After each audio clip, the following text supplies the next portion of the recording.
السلام علیکم ورحمۃ اللہ وبرکاتہ۔ اللہ سبحانہ و تعالی ہم سب کو ہمیشہ اپنی رحمتوں کے سائے میں رکھے، تمام دیکھنے اور سننے والے احباب آپ کی مشکلات آسان فرمائے اور آپ کو بے شمار خوشیاں عطا فرمائے، آمین۔ مولانا، ہمارا آپ سے ایک چھوٹا سا سوال ہے،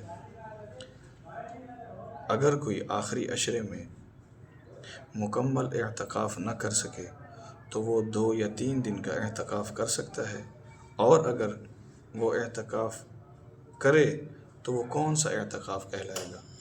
نحمده ونصلي على رسوله الكريم اما بعد فاعوذ بالله من الشيطان الرجيم بسم الله الرحمن الرحيم وليطوفوا بالبيت العتيق صدق اللہ العظیم۔ اعتکاف کی 3 قسمیں ہیں: واجب، سنت مؤکدہ علی الکفایہ اور نفلی اعتکاف۔ واجب اعتکاف تو وہ ہوتا ہے جو آدمی منت مانتا ہے، اور وہ جتنے دن کی منت مانے گا تو اتنے دن کا اعتکاف اس پر لازم ہو جائے گا، وہ 1 دن کا ہو، 2 دن کا ہو یا 3 دن کا ہو۔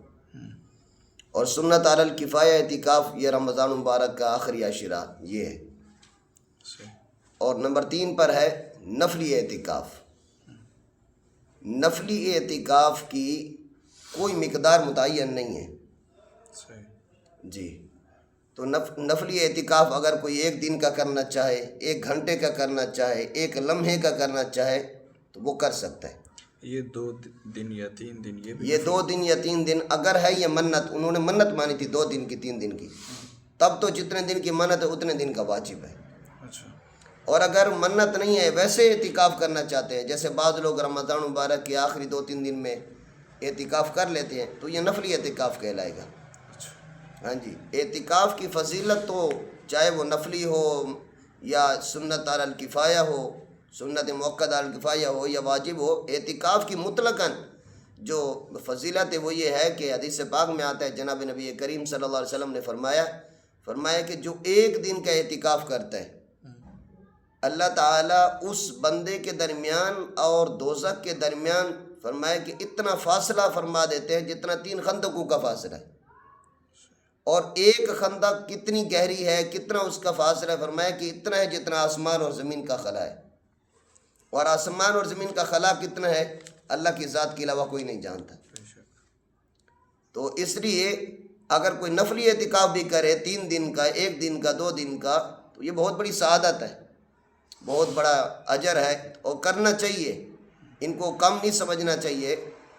بعض لوگوں کا یہ ذہن ہے کہ اعتکاف تو 10 دن کا ہے، بس ہم نے نہیں کیا، جس کا رہ گیا لہٰذا وہ نہیں کرے۔ نہیں، 1 دن کا موقع ملتا ہے وہ 1 دن کا اعتکاف کرے، 2 دن کا موقع ملتا ہے اس کو غنیمت سمجھیں، اعتکاف کریں۔ اور ممکن ہے کہ آخری 3 دن میں وہ اعتکاف کرتا ہے تو کم از کم یہ ہے کہ اس کو 2 تاخیراتیں تو ملتی ہیں، اور ان 2 تاخیراتوں میں اگر شب قدر ہے، معتکف کو تو شب قدر ویسے مل گئے۔